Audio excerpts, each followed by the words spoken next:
VD. സതീശന്റെ അറഗൻ behaviour പലപ്പോഴും hide ആവുകയും എന്നാൽ പിണറായി വിജയന്റെ ബിഹേവിയർ എപ്പോഴും പൊലിപ്പിച്ച് കാണിക്കുകയും ചെയ്യുന്ന ഒരു രീതിയുണ്ട്. അതിന്റെ ഒരു ഉദാഹരണമാണ് കടക്കുപുറത്ത് എക്സാമ്പിൾ. കടക്കുപുറത്ത് എന്ന് വെച്ച് കഴിഞ്ഞാൽ പിണറായി വിജയന്റെ ആദ്യ മന്ത്രിസഭയിൽ അല്ലെങ്കിൽ ആദ്യ ടേമിൽ വന്ന ഒരു ഇൻസിഡന്റ് ആണ്. അത് ഇന്നും റീലുകളായും ഒരു പൊളിറ്റിക്കൽ നറേറ്റീവായിട്ടും വളരെ ശക്തമായിട്ട് ഉപയോഗിക്കപ്പെടുന്നുണ്ട്. അപ്പോൾ നിരന്തരമായി ഇത്തരം ക്ലിപ്പുകൾ വെച്ചിട്ട് ഒരു വ്യക്തിയെ ടാർണിഷ് ചെയ്യാനുള്ള ശ്രമം അവിടെ നടക്കുന്നുണ്ട്. പക്ഷേ വി.ഡി. സതീശനും സിമിലർ ആയിട്ട് തന്നെയുള്ള പല കാര്യങ്ങൾ ചെയ്തിട്ടുണ്ടെങ്കിലും അത് റിപ്പീറ്റഡ് ആയിട്ട് നിങ്ങളുടെ ഫീഡുകളിലോ അല്ലെങ്കിൽ മെയിൻ സ്ട്രീം മീഡിയ അത് ചർച്ചയാക്കുന്നില്ല. ഞാൻ നിങ്ങൾക്ക് ഒരു സ്പെസിഫിക് ഇൻസിഡന്റ് പറഞ്ഞുതരാം. പിണറായി വിജയനും കോടിയേരി ബാലകൃഷ്ണനും കൂടെ ഒരു ജയിലിൽ ഒരു സന്ദർശനത്തിന് പോകുന്നു. വെളിയിൽ ഒരു സ്ത്രീ വെയിറ്റ് ചെയ്യുകയാണ്. പിണറായി വിജയനും കോടിയേരി ബാലകൃഷ്ണനും കൂടെ വെളിയിൽ വരുന്ന സമയത്ത് ഈ സ്ത്രീ ജയിലിന്റെ അകത്തേക്ക് ഓടിക്കയറുന്നു. എന്നിട്ട് നിലത്ത് കിടന്ന് കരയുകയാണ്. അപ്പോൾ ഒരു സാധാരണ മനുഷ്യൻ എന്തായിരിക്കും ചെയ്യുക? പോകും ആ സ്ത്രീയെ എഴുന്നേൽപ്പിക്കാൻ ശ്രമിക്കും. പക്ഷേ ഇവരെന്താണ് ചെയ്തത്? ഇവർ തിരിഞ്ഞു നോക്കാതെ അവിടെയുള്ള അധികൃതരോട് ചോദിക്കുകയാണ്, ഇവരെന്തിനാ ഇവിടെ കയറ്റിയത്? എന്ത് ധാർഷ്ട്യം, എന്ത് അഹങ്കാരം അല്ലേ? ആ സ്ത്രീക്ക് എന്താണ് പ്രശ്നമെന്നോ, ആ സ്ത്രീ ഓൾ റൈറ്റ് ആണോ, അല്ലെങ്കിൽ ആ സ്ത്രീക്ക് എന്താണ് പ്രശ്നമെന്നോ, ആ സ്ത്രീക്ക് കുഴപ്പമൊന്നുമില്ല, എന്തുകൊണ്ടാണ് സ്ത്രീ നിലത്ത് കിടക്കുന്നത് എന്നോ, അല്ലെങ്കിൽ സ്ത്രീയെ കൺസോൾ ചെയ്യാനോ ഒന്നും തന്നെ അവർ ശ്രമിക്കുന്നില്ല. വളരെ ഇൻഹ്യൂമൻ ആയിട്ടുള്ള ബിഹേവിയർ അല്ലേ? പക്ഷെ ഇതിൽ പ്രശ്നമുണ്ട്. ഞാനിതിൽ ഒരു കഥ പറഞ്ഞപ്പോൾ ഞാൻ പേര് മാറിപ്പോയി. ഇത് പിണറായി വിജയനും കോടിയേരി ബാലകൃഷ്ണനും അല്ലായിരുന്നു. ഇത് വി.ഡി. സതീശനും മുരളീധരനും കൂടെ ജയിലിൽ പോയ ഒരു ഇൻസിഡന്റ് ആണ്. സംശയമുള്ളവർക്ക് ഈ വീഡിയോ കണ്ടു നോക്കാം. പൂജപ്പുര ജയിലിൽ കഴിയുന്ന സുഖമില്ലാത്ത തന്റെ ഭർത്താവിനെ കാണാനെത്തിയതായിരുന്നു വൃദ്ധയായ സാബുറ ബീവി. നിയമസഭാ എസ്റ്റിമേറ്റ് കമ്മിറ്റിയുടെ ജയിൽ സന്ദർശനത്തിനിടെയായിരുന്നു സാബുറ ബീവി ജയിലിന് മുന്നിലെത്തിയത്. ഏറെ നേരം ജയിലിന് മുന്നിലിരുന്ന ഇവർ ജയിൽ സന്ദർശനം പൂർത്തിയാക്കി വന്ന നിയമസഭാ എസ്റ്റിമേറ്റ് കമ്മിറ്റി അധ്യക്ഷൻ VD. Satheesan MLA, K Muraleedharan MLA എന്നിവർക്ക് നേരെ കൈനീട്ടി വീണു. എന്നാൽ സാബുറ ബീവിക്ക് മുന്നിൽ മുഖം തിരിച്ചുപോയ വി.ഡി. സതീശന്റെ പ്രതികരണം ഇങ്ങനെ: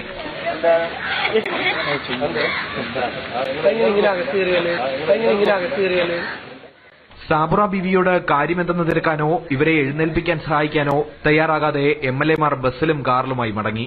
തുടർന്ന് ജയിലധികൃതരാണ് ഇവരെ എടുത്തുമാറ്റിയത്. ഞാൻ ഈ കഥയിൽ വി.ഡി. സതീശന് പകരം പിണറായി വിജയൻ എന്ന് പറഞ്ഞപ്പോൾ നിങ്ങൾ എത്ര പേര് അല്ല ഇത് വി.ഡി. സതീശനാണ് ചെയ്യാൻ സാധ്യത എന്ന് ചിന്തിച്ചിട്ടുണ്ട്?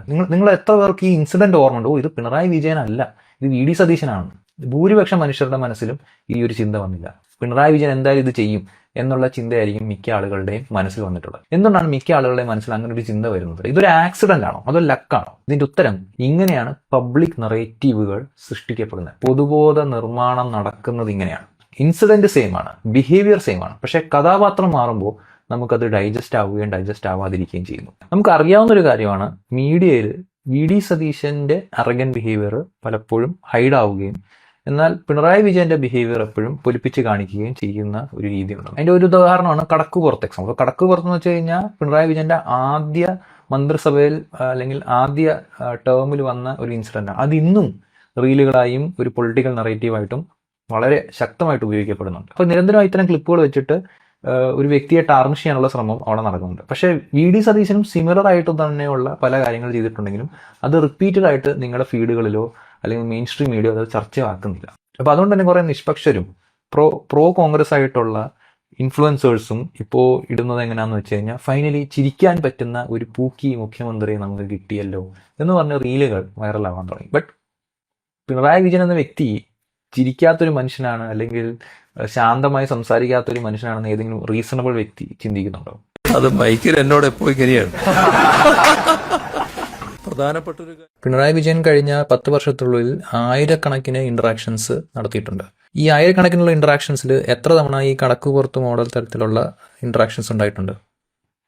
വളരെ കുറച്ചാണ്. പക്ഷെ അതായിരിക്കും മീഡിയ ഹൈലൈറ്റ് ചെയ്യുന്നത്. അപ്പോൾ അത് റിപ്പീറ്റായിട്ട് കണ്ടാണ് ഒരു പൊതുബോധം മനുഷ്യരുടെ മനസ്സിലുണ്ടാവുന്നത്. ആൻഡ് മേ ബി അത്തരം സാഹചര്യങ്ങളിൽ പിണറായി വിജയൻ അങ്ങനെ ആയിരിക്കും പ്രതികരിക്കുക. അങ്ങനെ ഒരു കോർപ്പറേറ്റ് രീതിയിലുള്ള ഒരു തന്ത്രപരമായിട്ടുള്ള സംസാരമൊന്നും നടത്താത്ത വ്യക്തിയായിരിക്കും പിണറായി വിജയൻ. ആൻഡ് അത് പിണറായി വിജയന് മാത്രം യുണീക്ക് ആയിട്ടുള്ള ഒരു സംഭവമാണെന്ന് ഞാൻ കരുതുന്നില്ല. ആ ജനറേഷനുള്ള മിക്ക പൊളിറ്റീഷ്യൻസ് നോക്കുകയാണെങ്കിൽ അവരെല്ലാം മീഡിയകളോട് സംസാരിക്കുന്ന സമയങ്ങളിൽ ഇത്തരം ഇന്ററാക്ഷൻസ് സർവ്വസാധാരണമായിട്ടുണ്ട്. കേരളത്തിൽ മീഡിയ ന്യൂട്രൽ അല്ല. കേരളത്തിൽ മാത്രമല്ല, ലോകത്തെവിടെയും മീഡിയ ന്യൂട്രൽ അല്ല. ലെഫ്റ്റിനെ അറ്റാക്ക് ചെയ്യുന്ന മീഡിയകളായിരിക്കും ഭൂരിപക്ഷം. ആൻഡ് ഭൂരിപക്ഷ സമയത്തും മീഡിയ ലെഫ്റ്റിനെ ടാർഗറ്റ് ചെയ്യുന്ന സ്റ്റോറികളായിരിക്കും കൂടുതൽ പുഷ് ചെയ്യുന്നത്. അത് വേറൊന്നും കൊണ്ടല്ല, ഒന്ന് മീഡിയകൾ ഭൂരിപക്ഷം ഓൺ ചെയ്യുന്നത് ക്യാപിറ്റലിസ്റ്റ് ഫേംസ് ആണ്. ആൻഡ് ക്യാപിറ്റലിസ്റ്റ് ഫേംസ് എന്ന് പറയുന്നത് ലാഭത്തിന്റെ അടിമകളാണ്. ലാഭം ഉണ്ടാക്കാതെ അവർക്ക് ജീവിക്കാൻ പറ്റില്ല. അപ്പൊ സെൻസേഷണൽ ആയിട്ടുള്ള വാർത്തകൾ തേടി പിടിച്ചു പോവുക എന്നത് അവരുടെ ഒരു ജോലിയായി മാറുകയാണ്. ഇനി എവിടെയും സെൻസേഷനലിസം കിട്ടുന്നില്ലെങ്കിൽ ഒന്നുമില്ലാത്തൊരു ഇൻസിഡന്റ് സെൻസേഷണൽ ആക്കാനും അവർ ശ്രമിക്കാറുണ്ട്. അപ്പോൾ നിങ്ങൾ ചോദിക്കും, ഇതേ ലോജിക്ക് മറ്റു പാർട്ടികൾക്കും ബാധകമല്ലേ? മറ്റു പാർട്ടിയിലെ നേതാക്കളെയും അവർ ടാർഗറ്റ് ചെയ്യാറില്ലേ മീഡിയ എന്ന്?